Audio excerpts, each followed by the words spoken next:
जिज्ञासा से कुछ नया सीखने और करने की बात कर रहे थे। नए साल पर नए संकल्पों की भी बात कर रहे थे। लेकिन कुछ लोग ऐसे भी होते हैं जो लगातार कुछ न कुछ नया करते रहते हैं, नए नए संकल्पों को सिद्ध करते रहते हैं।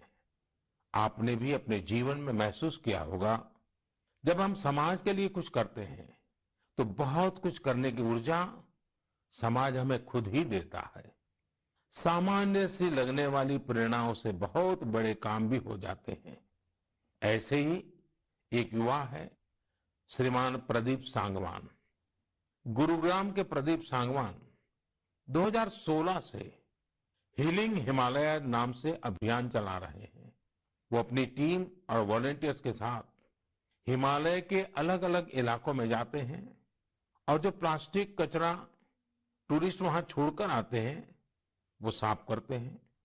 प्रदीप जी अब तक हिमालय की अलग अलग टूरिस्ट लोकेशन से टनों प्लास्टिक साफ कर चुके हैं। इसी तरह कर्नाटका के एक युवा दंपति है, अनुदीप और मिनुषा। अनुदीप और मिनुषा ने अभी पिछले महीने नवंबर में ही शादी की है। शादी के बाद बहुत से युवा घूमने फिरने जाते हैं, लेकिन इन दोनों ने कुछ अलग किया।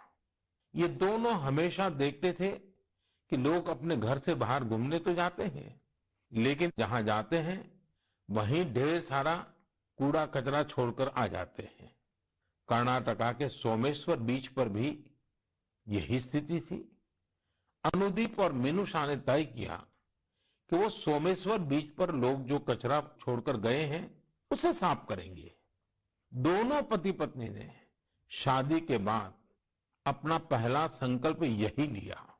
दोनों ने मिलकर समंदर तट का काफी कचरा साफ कर डाला। अनुदीप ने अपने इस संकल्प के बारे में सोशल मीडिया पर भी शेयर किया। फिर क्या था, उनकी इतनी शानदार सोच से प्रभावित होकर ढेर सारे युवा उनके साथ आकर जुड़ गए। आप जानकर हैरान रह जाएंगे, इन लोगों ने मिलकर सोमेश्वर बीच से 800 किलो से ज्यादा कचरा साफ किया है। साथियों, इन प्रयासों के बीच हमें ये भी सोचना है कि ये कचरा इन बीचीज पर, इन पहाड़ों पर पहुंचता कैसे है। आखिर हम में से ही कोई लोग ये कचरा वहां छोड़कर आते हैं। हमें प्रदीप और अनुदीप मिनुषा की तरह सफाई अभियान चलाना चाहिए, लेकिन उससे भी पहले हमें ये संकल्प भी लेना चाहिए कि हम कचरा फैलाएंगे ही नहीं। आखिर स्वच्छ भारत अभियान का भी तो पहला संकल्प यही है। हाँ, एक और बात मैं आपको याद दिलाना चाहता हूं। कोरोना की वजह से इस साल इसकी चर्चा उतनी हो नहीं पाई है।